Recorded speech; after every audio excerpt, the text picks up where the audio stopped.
next week, it's an extraordinary webinar because we're back to talking about the golden visa, and let's talk about it today because we may have some more information about it. It was mooted that it was going to be scrapped, and then you're saying that they have to put it through with the new law and all that sort of thing. Yeah. But it looks like there could be a date for it, maybe January next year. I mean, what do we know? This is what we understand. Obviously, it's been approved. The law now is right now in the Congress approved. Now it has to be then approved in the Senate, and should be, or maybe we understand. This is what we understand. Some amendments.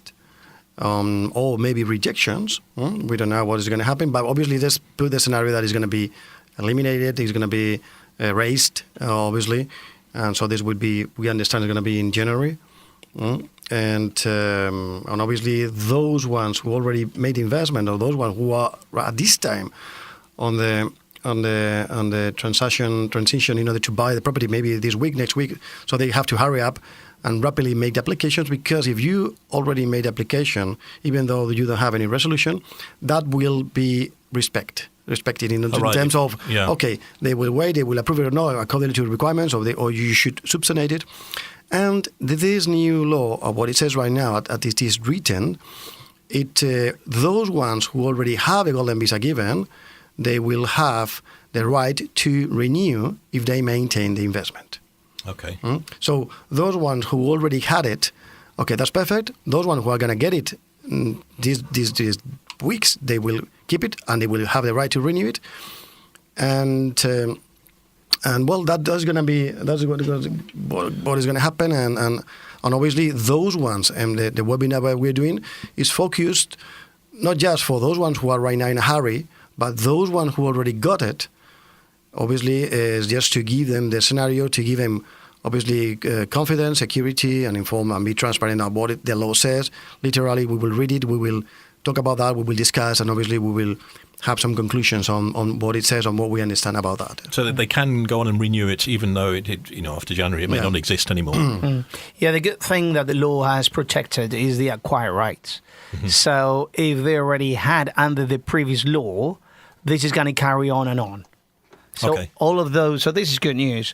All of these people who managed to do it on time, and still time to do it. I expect for sure, I think January might be still, but it will depend on contesting and appealings and opposition. But I mean, let's budget just a month, or it could be 2, but so people needs to hurry up. Why wait? We've been discussing this with our department as well this morning.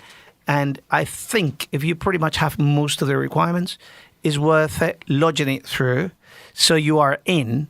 And then if there is something that is missing, then you could provide it within the time given, hopefully.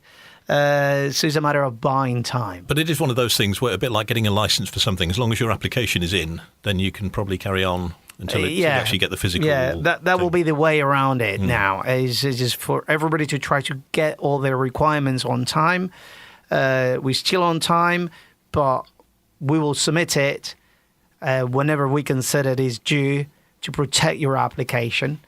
And then if you're missing some of the documents, you just provide it afterwards. Yeah. But obviously without a given time. Normally they give you 10 days after the submission. But the Golden Visa is a very fast, I would say is one of the fastest I ever seen visas.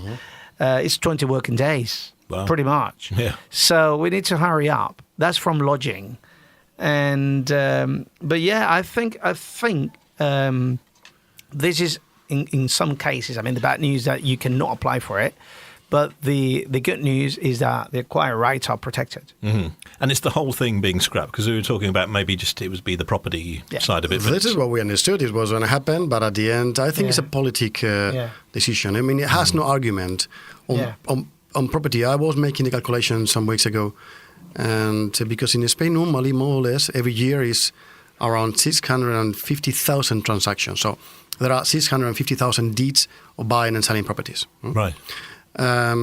So for Golden Visa, it's around an average of 1,000, 1,200. Those 90% is on property. The rest could be in investments, in the bank deposits, bank accounts. And 90% of those ones are over 500,000 euros properties, because in Golden Visa you can invest on properties, which all of them together can be 500,000 euros. Yes. But right. many of the golden visa which is attached, is properties which is more than 500,000 euros, which means that there's a very few amount of properties that are less than 500,000 euros. So we are talking about, and I calculated, is 0.0015% that affects on the property market. Yes, on this 650,000 properties that are bought. So it does not affect at all to those ones who want to have access to young people, who want to have access to property. But it's a political decision. Yeah, it was kind of dragged into the argument about tourist rentals and things, but it's totally different because it's, as you say, that's tiny percentage, and the cost of those properties, it's not really having an effect generally on the property market. Not at all. It's like a political agreement in order to put a curtain on all those problems that they have. And it is just that. I mean, they will say all the time, we have done that to protect the poor people. We don't want to give things easily to rich people. They want to increase taxes, and they want to, right now there is some investment funds on real estate, which is called Socimi. I'm not going to explain that now, but it's like very, very important issue in order to invest on real estate. And it has a very attractive tax situation scenario in Spain. Well, the government wants to erase that tax benefits that they have. So they're going to put all this investment out of Spain easily, rapidly. Yeah. But it's really a curtain. This decision has been a curtain in order to avoid or erase and have an argument in order to say, we've done this in your favor against the rich people, whatever it is. It's some publicity. But it is what it is.